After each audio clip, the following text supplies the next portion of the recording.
So Patrick's going to come in a couple of seconds. I'm going to let it keep on recording. We're going to get the show on the road immediately. Patrick doesn't know this, but I'm going to ask him a few questions. I'm going to try to do like interview style a little bit.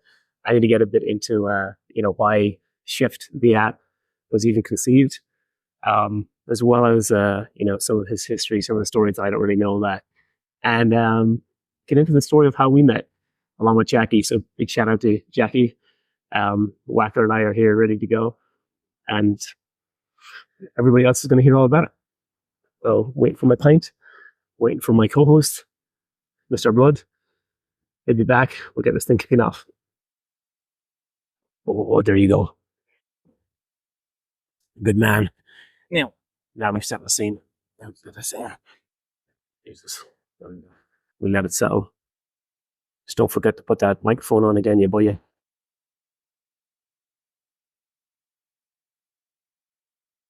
So, pint of Guinness in the Auld Shebeen. How's the rank? I know it's going to be good. Decent? Yeah, one of the better ones. I think I was telling you before, we used to come here after playing football matches. Yeah. I told you I started Arlington Celtic. Oh, yeah, that's right, yeah. I would never wear a Celtic jersey in Northern Ireland. And as soon as I get over here, it's straight on it. It's funny, like, because when I was at home, I played and hurling, obviously, but I played American football as well. Yeah. And I always wore the American football jerseys. Oh, in Ireland. Yeah. And then when I came over here, it was the GA jerseys. Yeah. I've never worn a Celtic jersey. Right. For the same.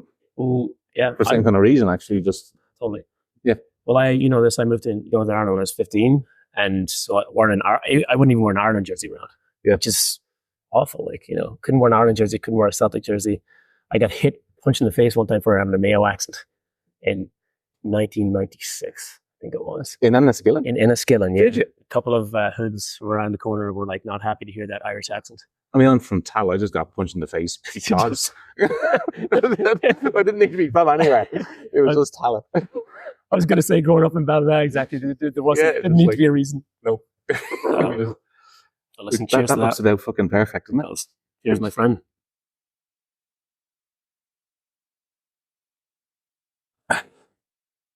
10 seconds only.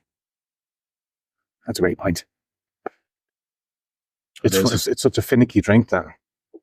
Yeah. If you know it's going to be a good pint, because you've been there before and you know the barman or barwoman is good, you can just get stuck into it. I was going to say, I wonder, does it make you a bit more cynical, or are you just relaxed? No, I think. Did you hear splitting the G? What is it? Splitting the G. No. If you know it's going to be a great pint, and you know the barman is good at his job or the barwoman's good at her job, your first sup gets the head down to the in between in the G. I had never heard that. And it's like a little compliment to the to the bar staff.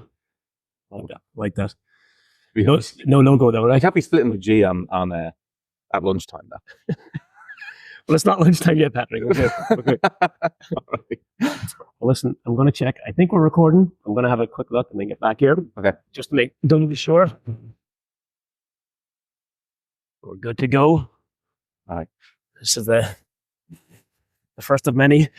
Yeah. Given how well this one goes.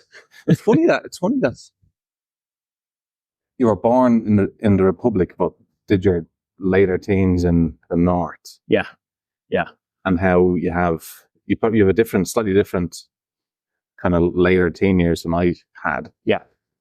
But you still ran into the same, like, punches in the face for different reasons. It wasn't like we had that different a childhood. Well, that's the madness of Ireland, right? It's all good and friendly during the day, and then at night time, when everyone spills out of the pubs at the same time, is when it gets. Yeah. You learn your street smarts good and early. Yeah. Actually, so the worst one, I was walking. We had gotten let out from school early because we were playing the Leinster schools semi-final in Navan in football in GA, and I was walking back to the school to go to Navan Stadium to play, and I got like randomly jumped on from behind by a kid that had mitched off school, and they were playing theirs. And apparently the dare was the next person that walks by, you go and attack. Yeah. Yeah. And I was it. That was in broad daylight, 15 or 16 years old. Yeah. And then Gives you a fright, like it keeps you on your yeah, guard for a while. I finished walking to the school, cleaned Yeah. my face up a little over my jacket, got on the bus, and I don't think I got to play that day. The manager was like, "No, let's just sit you. Something wrong with it. Yeah. Let's just sit you. You've had a rough day." Yeah. But yeah. So tell me about the GA career and then the NFL. Like that's not the typical Irish story. I know. You know? So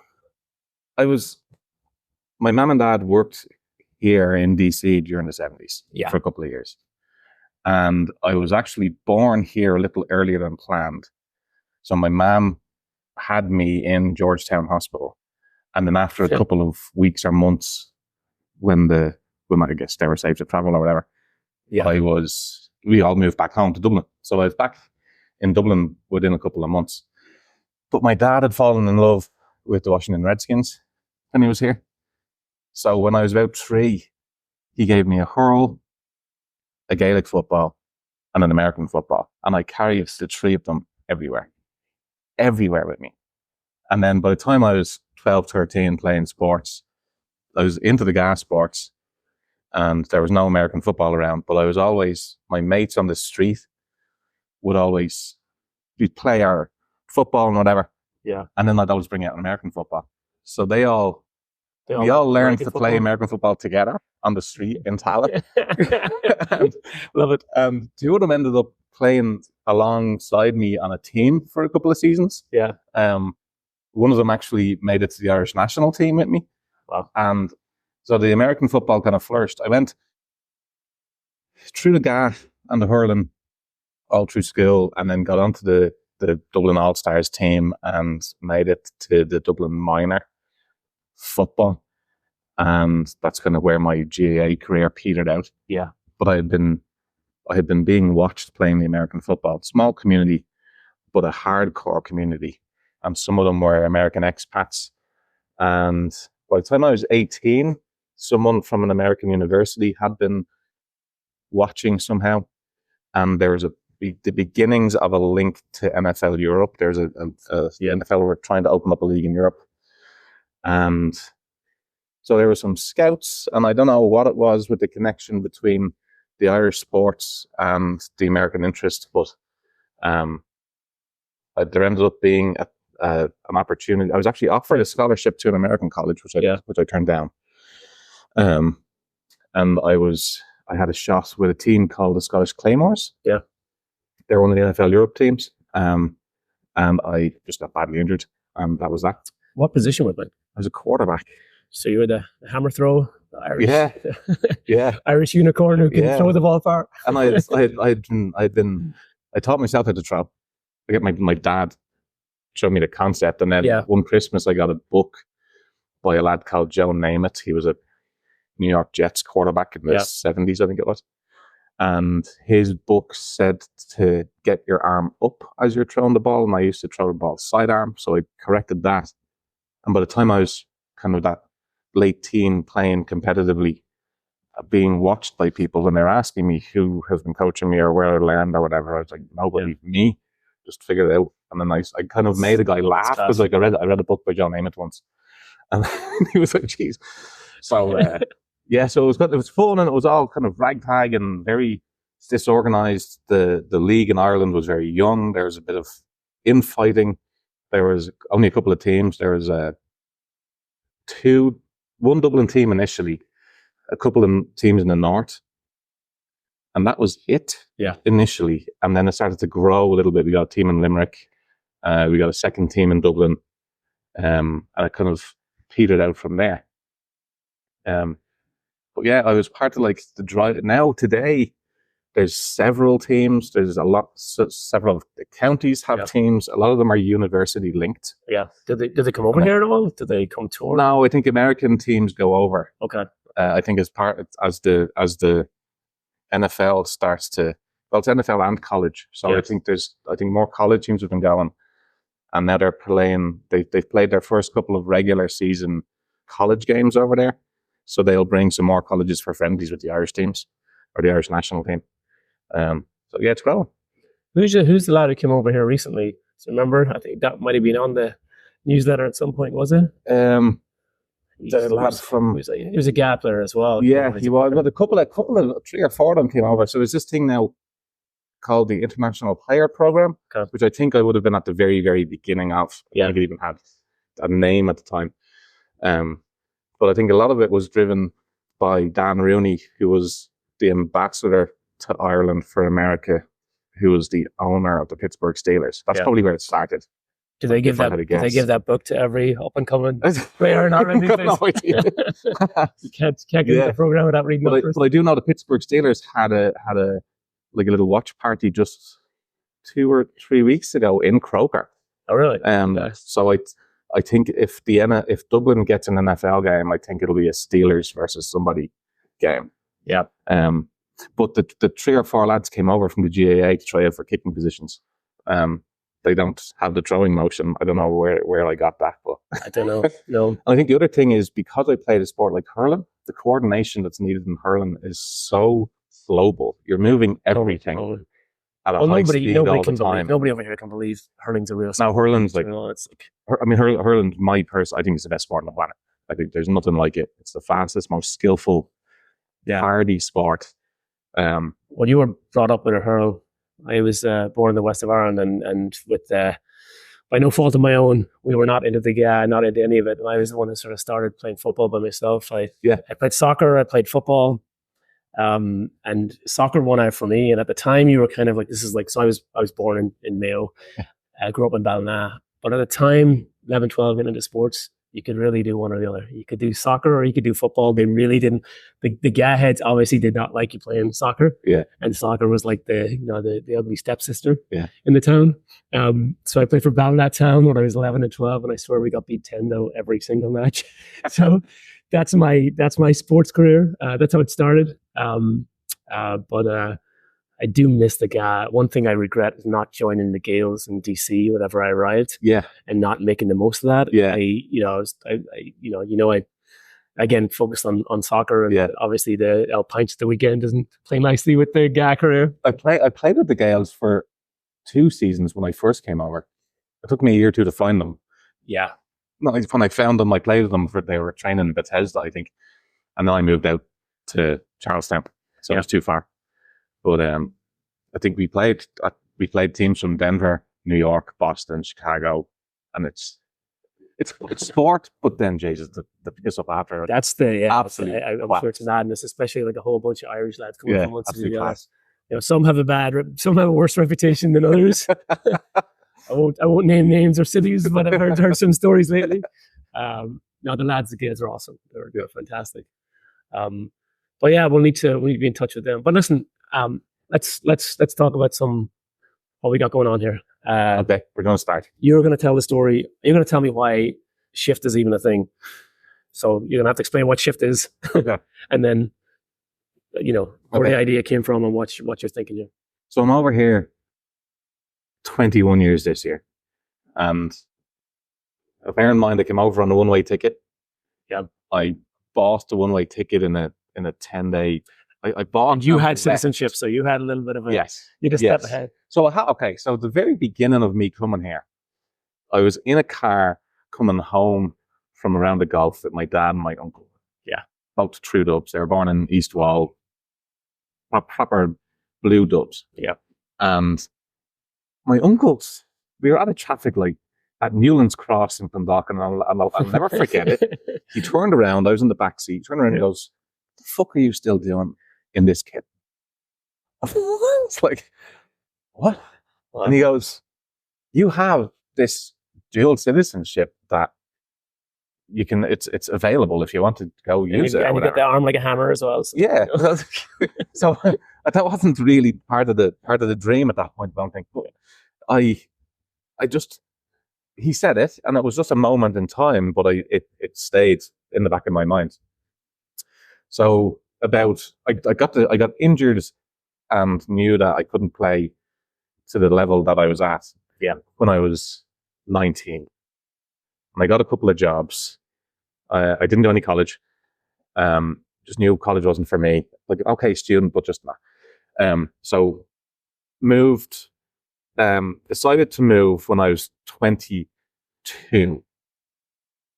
and had quit. Had been offered a promotion at a sales job. Yeah.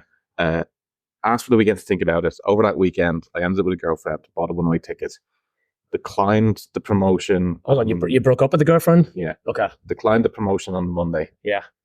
Handed my notice in that same conversation. Quit the Friday, and left the next Tuesday. So about 12 days between deciding to do it and leaving. Yeah. So that was 21 years ago. Thought it'd be around a couple of months, travel around, see a couple of cities. It's a story. That's a story, come over for a summer and then I know, you snap your fingers and it's 30 years later. I did pick DC because Mum and Dad had lived here for 3 years, and Mum loved it. Like she couldn't watch, even probably to today, she can't watch any of those movies with the DC scenes, first the White House or the Monument or the Lincoln Memorial, any of those nice kind of war or spy movies you see them in. She just cry. And then a couple of the years growing up, the Redskins were in the Super Bowl, and my dad used to always I would go to bed at 6 on Super Bowl Sunday, and he'd wake me up at 11 so we could watch the Super Bowl, and I'd go back to bed and go to school the next morning. That's good. So there's a lot of DC stuff. How could you sleep though? How could you fall asleep knowing that you're? I did. But I you got through the motions, Yeah. His intents were good. So I get over here, and I traveled around for a little while, and I caddied on a country club for the first couple of months. Was meeting some, and like not just any country club, like this swanky country club. Yeah. Politicians, senators, CEOs, top business owners. Top brass, yeah. Top-ranking military people, all that. Yeah. So I was kind of immediately into that DC network, if you want to call it that, and decided that one of my regulars had been a property management company owner. Yep. So I kind of got a job here, a serious job, after a couple of months, and I said, let's see how it goes. Go. And then the rest of it is kind of history then. I worked my way up in the property management industry, moved out to West Virginia, about an hour and 15 outside the city. Yep. Along the way, set up my own company, property management company along the way there. And I'm divorced twice. Third time lucky, better. Never again. We'll get into that later. Yep, no. So when I travel a good bit for work, and travel a good bit anyway. But the work travel, I kind of have my own little tradition where if I go to a new city or even a city I've been to before, I'll find the best Irish pub, and just sample the Guinness, and make it a bit of a thing to know where the best Guinness is in the cities that I go to. Yeah, I love that though. I love it because that's where who needs a tourist office or who needs a local that's where we can go all around the world. We go straight to the Irish pub. You get the lowdown, you get the inside scoop. No matter what you do, obviously get your pint of Guinness with it. Yeah, but you get the scoop on what's going on in the city and what to do. Well, initially when I got here, I tried to avoid the Irish pubs because I wanted to be. DC hasn't got a massive Irish community when you compare New York or Chicago or Boston, and so it was kind of I tried to avoid it. And as I got kind of bored with some of the other pubs, I was finding if I asked people behind the bar where they would go, they'd always say an Irish pub.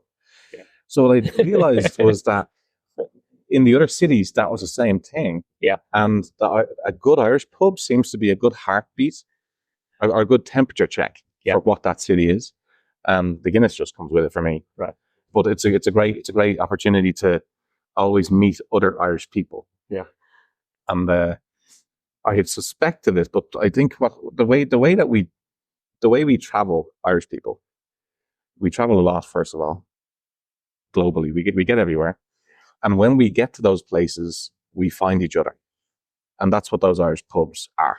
Yeah. Yeah. So it doesn't matter. I found one in Maui. Maui is the most remote I found a good one in. And I walked in and ordered a Guinness, and the barman goes, Jesus, I haven't seen an Irishman in 5 years. And he was fucking delighted.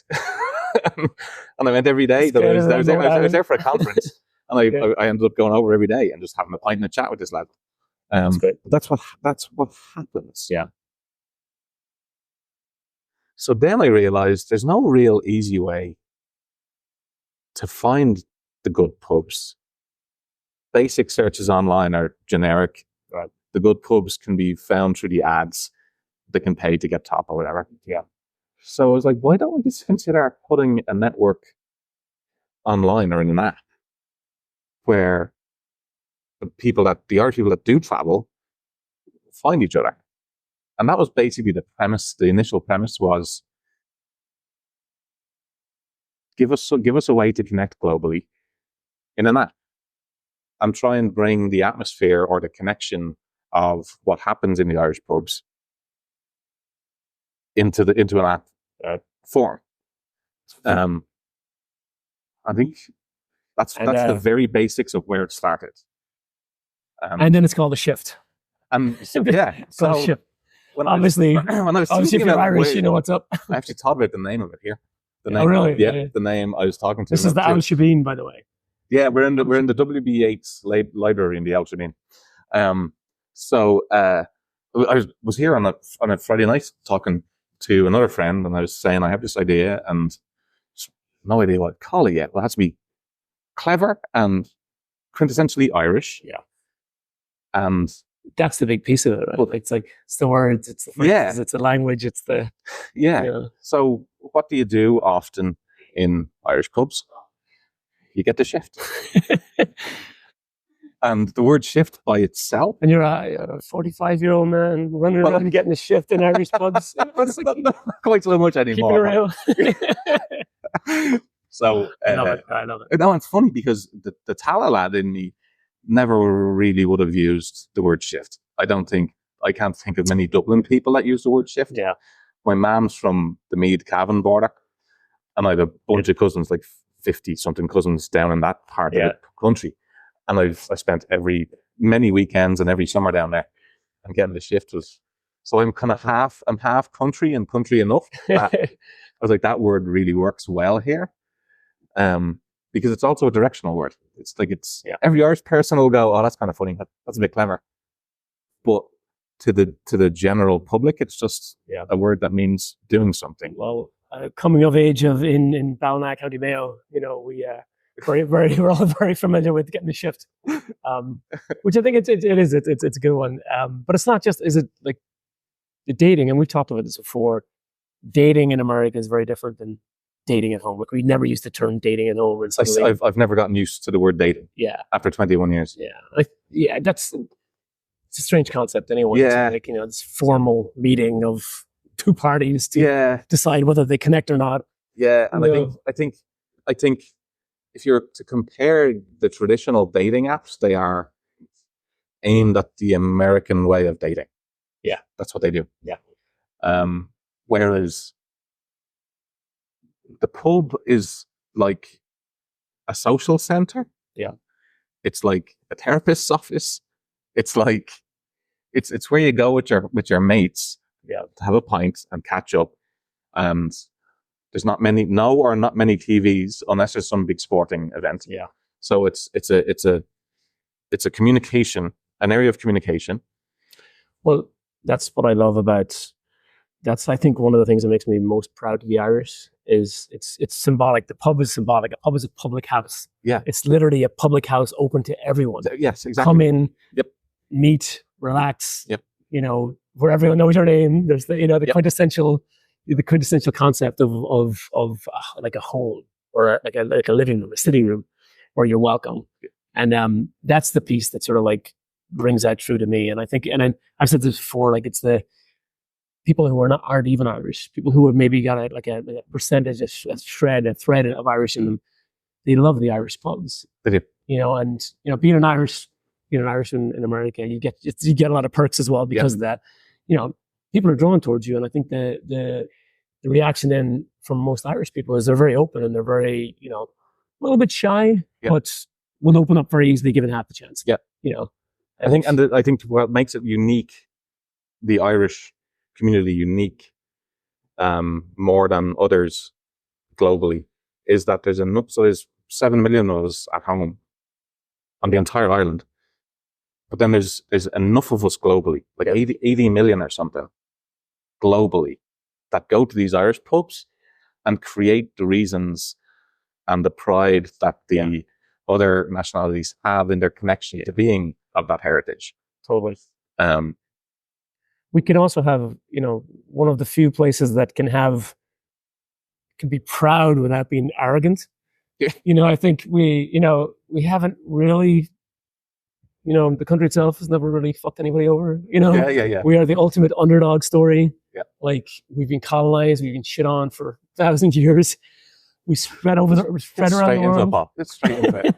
But we spread out. We've gone all around the world, and we've assimilated. Also, we've assimilated while also, I think, kept the culture alive through the GA, through Irish dancing, through the music, through like the amount of literature and music and everything else that's come from this tiny, tiny, tiny island. Yeah, it's something. It is something special. And then even, we'll encourage, like, anyone I know, like any color under the sun that has gone to Ireland has had a great experience. They've been welcomed. They felt good about it. They will go back. They've recommended it. It's like you wouldn't be afraid to send anybody there. You'll know they'll fit in. You'll know they'll have a good time. You'll know they'll be welcomed. There's something magical. There is something magical about it. I listened to a podcast a couple of months ago about soft power. David McWilliams, the Dublin economist lad. Yeah. And he was talking about soft power. And it's a great way of describing what the culture, the Irish culture is. We're an outgoing, friendly, we meet strangers and they automatically think we are nice, fun, and good crack. Yeah. Automatically. Right? Even the grumpiest of us, there's that presumption. And I think even if you come over here as a grumpy, no crack Irish person, you realize how being Irish impacts other people just by being Irish. And it's a unique feeling. Yeah. There's a there's a lot of grumpy Irish people too. I tell you one story. There's a friend of mine who had one of his mates from home come over here to visit. And the whole time he was comparing everything. It was like, oh, Jesus, it's not like the pints are no good and there's no crack and there's this and that or whatever else. For a full week, he's complaining, right? Sorry, isn't it funny how heavily the pints but is linked to that? Totally. Like, But I won't go somewhere if the pint isn't good. Yeah. Like it's a direct correlation. Yeah. But anyway, this lad, he was over a week complaining the whole time. He goes back to Dublin, then my mate Colin is like, he's like, he didn't have a good time at all. This is like, something let down. He's like, I promised him a good time. He didn't have it. Yeah. So he calls him up and he goes, I can't remember what his name was. Tony, I'm sorry about the trip. Like, I tried to make it happen, but sorry about disappointing. From your place, what are you talking about? That was the best trip I've ever had in my life. So the whole time he's complaining about it is like, and he gets home and he's like, oh, it was the best thing ever. He's probably telling every single man he meets back home about how incredible the America is. It's just funny that the ways, the personalities. It's even. So I have started to do this research, and I know there's around 80 million passports. Yes. Irish passports. But most of the people that I've met, say out in West Virginia where I am now, they just know that their great granddad or granny was Irish.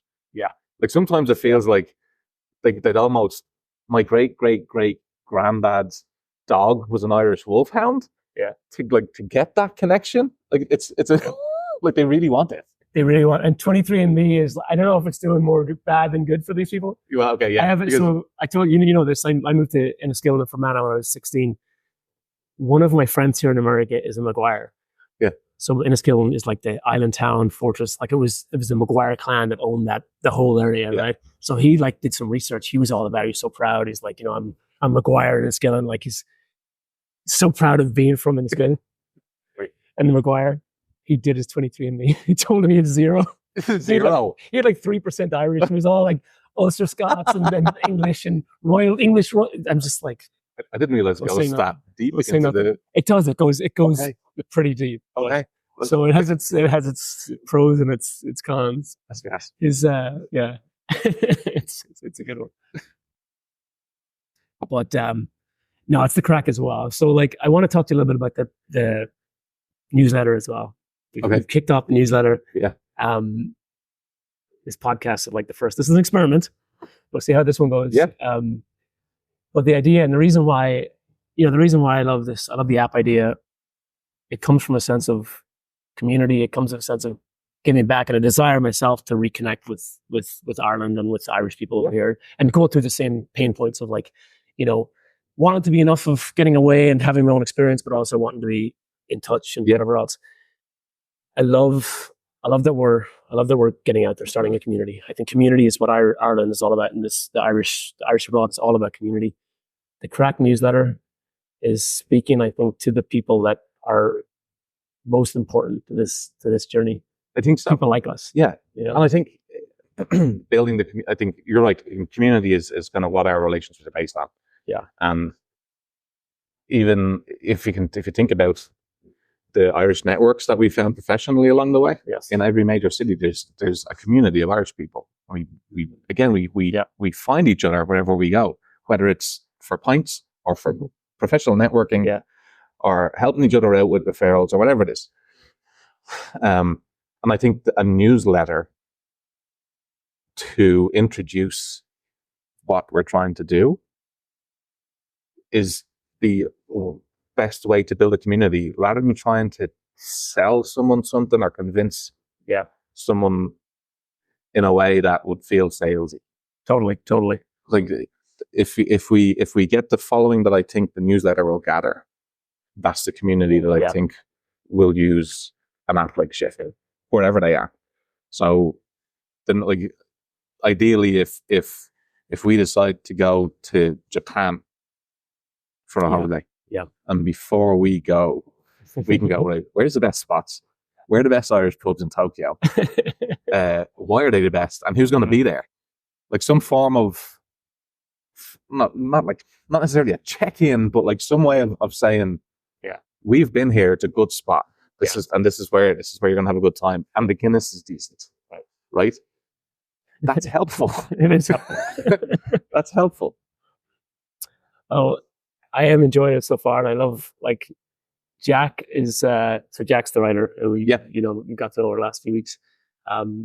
Jack is Darren's friend from Warren Point. Lived in Belfast, was a barman in Belfast for many years. Oh, no, he's a barman. Yeah. He had a bar, the Garrick bar in Belfast, in cracking pub. Okay. Like, it was great for the music. It was great for watching the football. Yeah. It's just a solid corner bar. Yeah. Just absolutely solid. So Jack worked there for many years, and like that's like that's what I sort of associate Jack with. He'd gone on to do way more things, but that's a spot. Yeah. But it's like every time he pulls up, like having him at home helps. Like he's pulling up the stories, he's bringing his own spin to it. Yep. He's created something that I want and that I've wanted, and I didn't even know I wanted. Till suddenly it appears, and I'm like, I'm getting excited about it. He's also listening to us, and he speaks like us. Yes. So it sounds like we're having a chat. Totally. We're having a chat, and that's how that newsletter sounds, and that's important. It's just, it's about the crack, Yeah. You talked about the Irish network. We got to talk a little bit about how you and I met, which is not very long ago. How did it? 12 months ago? No, less. It was February. 7 months ago. Yeah. So was it the Hound and the Horse and Hound? Horse and Hound. Bethesda. Yeah. Yes. Yeah, I only found that group in December. That's right. The Irish Network. Yeah, I'd been just searching for. I've been going for years. Obviously, COVID's knocked everybody out for a while. I got back and I decided I was going to actually become an official member. I had not paid for many, many years. Yeah. And I'm like, you know what? They're getting my $100 a month. They deserve it. Yeah. But I'll tell my story. So that was the first one I'd been in a long, long time. And I remember walking in and I saw you and Jackie. You and Jackie were chatting, and the life of the party was happening over here. And Irish Network DC, it's a great community. They're wonderful. They're putting on great events. Yep. It's a mix between Irish people just arrived, and then, even not even Irish people are planning to go to Dublin for like holiday, and they want to get the lowdown, which is fucking brilliant. But I saw you and Jackie, and I don't know whether you looked like you were having the time of your life, but so I had met Jackie about 4 minutes before we saw you. Like that was. She had walked in, and I must have looked like a dub, and she looked like a dub, and we were just like, how's it going? And we got yeah, that's hilarious because in the time we had been talking, a gaggle had formed. We had been chatting away, yeah. That's right. So, and I think she probably made a joke. She probably took the piss out of me walking past. Probably something like, "Oh, this lad is probably Irish as well," or something, or That's exactly what it was. or maybe like was it like looking me up and down to make sure. Yep, we were making sure you weren't an arsehole, and Jackie had decided we'd know. We're like, "How do you know?" And I was like, "His shoes." It's like his shoes, I reckon. And we were then like, She was correct. Yep. She was correct. And we absolutely will make a pact to get her on this. Oh, 100%. Jackie is yeah. absolute legend. Hilarious. But I think there was a little bit of serendipity in that day for me. I don't believe in that shite, like fate or whatever. But the fact that Jackie, you and I are all small business owners. Yeah. We're all expats. Yes. We're all divorced. Yeah. We're all single parents. Yes. To find another two like me, and I feel like a lone wolf here sometimes. I'm in a small town in West Virginia. It's my ex's hometown. Yeah. I stayed there for my son, and my business came as a result of like making the best of a bad situation because I didn't want to leave. I didn't want to be away from my son. So I kind of feel lone wolfy, and to meet two other people that are like, yeah, we did that too. Yeah.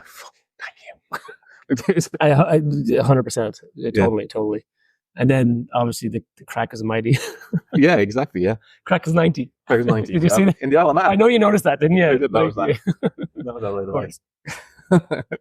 Give me a second. I want to check this, make sure we're all good. Okay. Hold on. It's recording. Who needs Jackie? All right, Jackie. We do need you, actually. We do need you. So anyway, I want to mention, is there anything in the news that are last few weeks? Because I have a couple of things that stood out. Right, we're like, yes, this is it. Is there anything in the news that made you think, yeah, this is why I want to get it? I think the peak crack for me was the Scalacci story. Yes, because it was such a big part of our childhood. Yes. So I was 11. Yeah. For Italian 90, and I just remember everything about it. I remember everywhere was closed. Mm-hmm. I remember the energy and the excitement, and then I remember walking down the roundabout being absolutely jammers with people. Yeah. After we won some matches, and the way that I think particularly the image that we found. Yes. Of the Fuck Scalacci, the van, and the way we twisted that into RIP Scalacci was just a little bit perfect. There's something beautiful about it as well. Like Scalacci, he was the villain. He put us out of the World Cup, but it was never bad. Like it was all just fucking Scalacci. You know, like yes, that's you know, we'll take it. We'll take it. You know, and then just that like. Roddy Doyle and whoever directed that film and decided that Colomini would be wearing the Fuck Scalacci t-shirt. Yeah. Like talk about like just perfect Irish culture. I know, yeah. And go like just there's a genius out there. Speaking of that, as we've been having this chat, I just keep on getting reminded of Roddy Doyle because he did this thing called 2 Pints or something. I think it was called. It was like it started as like a Facebook story where he'd put Facebook posts up and it'd be just two lads sitting at a bar having a pint. Yeah. And they'd be talking about stuff. Yeah. And there was always a good moral to the story, or it was about something current. Yeah. And I actually ended up completely accidentally, obviously, but I was in Mulligan's in Dublin, which I think is probably the best pint of Guinness. I'm going out there. There's not a best pint. I'm going out there. There's not a best pint. I'm going out there. I think Mulligan's in Dublin is the best pint. And he walked in and he sat about the next table over with a mate. And I wondered if that was his 2 pints guy.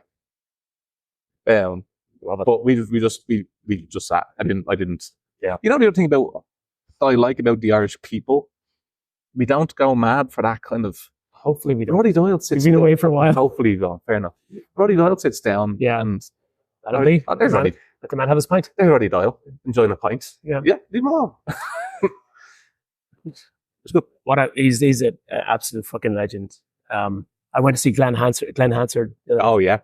You know, so like Glenn Hansard, hopefully, as you know, Right. was in The Commitments Yes. back in the day. Well, absolutely.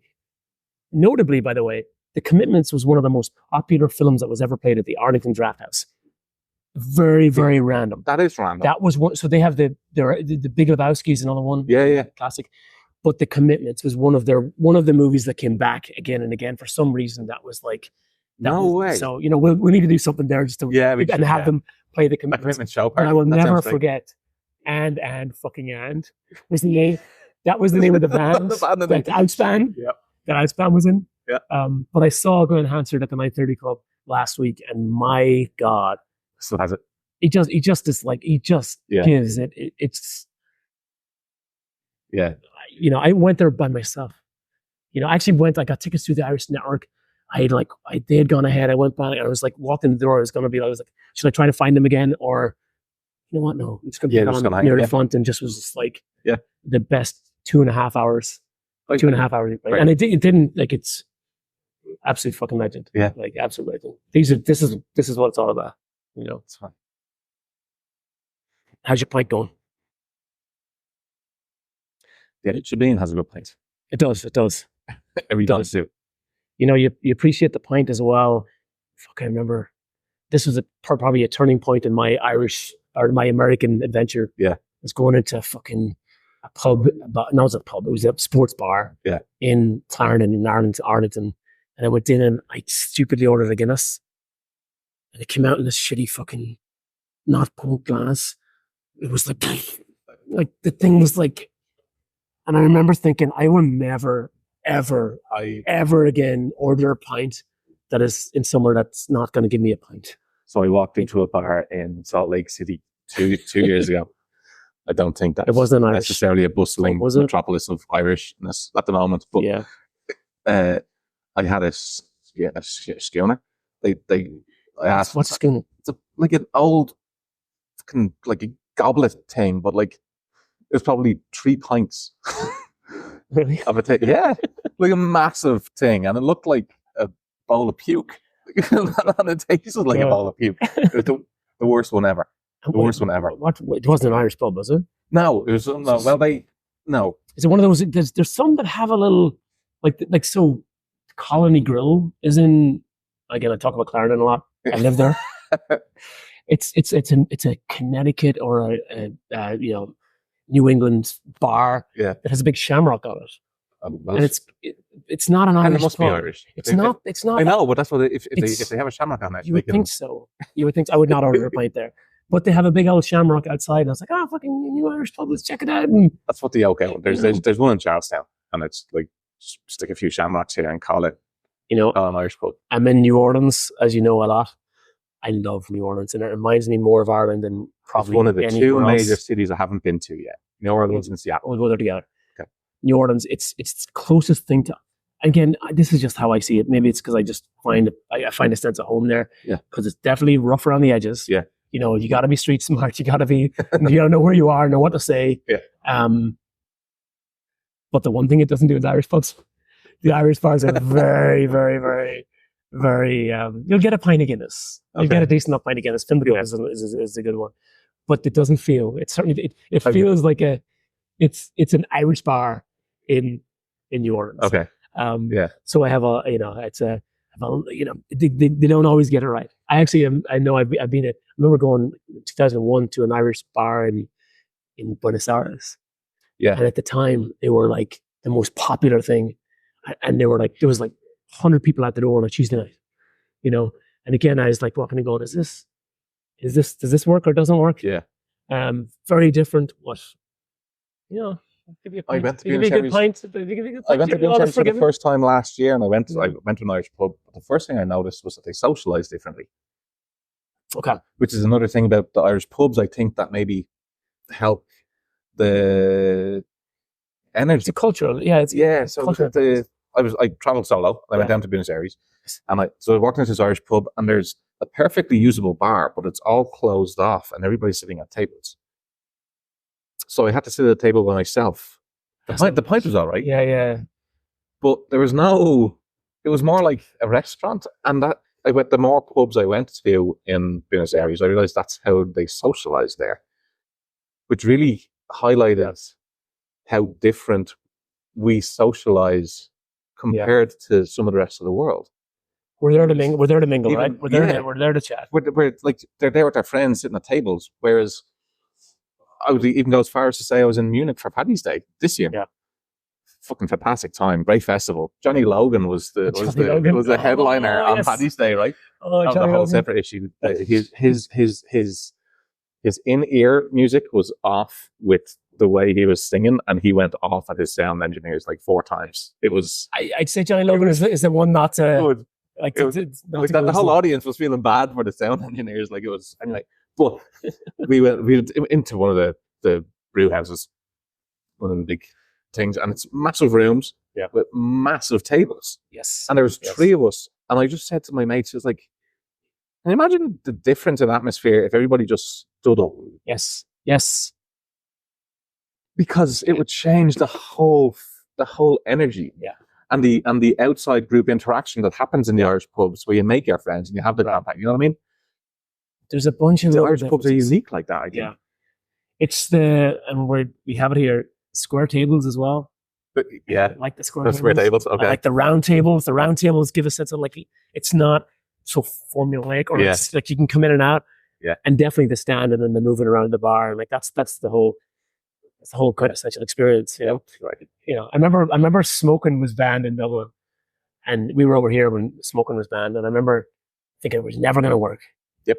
And then going home and seeing the secondary effect of that, of people hanging out outside. Yeah, the smoking area. You'd have 2 bars. Yeah, You'd have exactly. one outside. Yes. It's where people are meeting and hanging out. So and chatting. one of my best mates was a smoker all through it. Yeah. And one of my favorite things to do when I went out drinking was to go to the smoking area with him, because that's where you have the good chat. Yes. And it's a bit quieter out there. Sometimes it was a nightclub. Yeah. It's funny. We're all searching for it. Listen, we're almost through the pint. It's funny. When we were organizing the sit down today, I was thinking like sort of other names for the podcast, other ways to describe it, and it's like, it's just the one. Just the one. Just the one. Unless it's a really good show. Yeah. And just the one can turn into more. So it's all right. Like, you know, That's a great idea. I just have the one. Have the one. Yeah. Sounds like as good a stopping point as any for this one. So from here, I am actually heading up with Darren. Darren is my partner, my business. So I'll talk about that some other day. Yep. We're heading to New York for Irish Startup Week. So we've got more involved in the Irish community, the tech community specifically. Yeah. And we're heading up to New York for the week. There's like a bunch of events. But we're meeting startup founders and investors, all that sort of stuff. But the top thing on our agenda next week, what do you think it is? Based on our chats this week, have you picked it? What is it? It's the Dead Rabbit. Oh, very Visiting good. the Dead Rabbit. Yes. So we've heard so much about this pub. It's like apparently one of the best Irish pubs in the country. Yeah, I've not been there. Yeah. But Jack was saying it's a bunch of Belfast publicans that came over and set it up. Yep. And also there's one plan for DC. So, Dead Rabbit. Yes. Oh, is it? That's the rumors. The rumors are circulating. Yeah. You've heard it here first. Or you haven't. Or you haven't. We'll wait and see. we'll check in. I don't know. Maybe Darren and I will get another one of these in the go, or at least have a pint up there. At least sample the brew and see what we can come up with. Okay. All right, we're almost there. You know, my older brother lives in Brussels. His Irish pub at the bottom of the street, Kitty O'Shea's. Of course. I remember him always saying, "The devil is at the bottom of the pint." She'd always leave a little bit. The devil is at the bottom of the pint. I will often leave a tiny little bit. I'm like, I didn't this time. It's tough to leave it. Like, you feel like you have to do your duties. So I don't know if he still lives by the rule, but funny. Well, listen, it was fun. We'll look forward to the next one. Yeah, absolutely. Good chats. Yeah. Good chats. That's the crack. All right. That's it. See you next time, folks. Love. That's good. It's good. That felt good. That's nice. Like, fucking hell, the difference it makes when you put the pint in. I love the pint. But you ever find, I don't know if that's the blessing of the curse of an Irishman or anyone really, like the pint's in the hand. I know. It's a difference. The pint's in the hand. Yep. the gift of the gab, the crack is just flowing. It's just like, Oh, I think people will listen to that. we'll see. See. We'll see. We'll see. All right, we'll wrap it up. Very good, Paul. Nice one, Patrick. When I started the podcast for Tree Dance, and one of the things that I got from it most of all, it was like it's a marketing, it's a business initiative. You know, It's been a little bit. You've not allowed it. So I'm calling it an hour and 10, I'd say. Or no, a little less. I think it was like, stop. You know,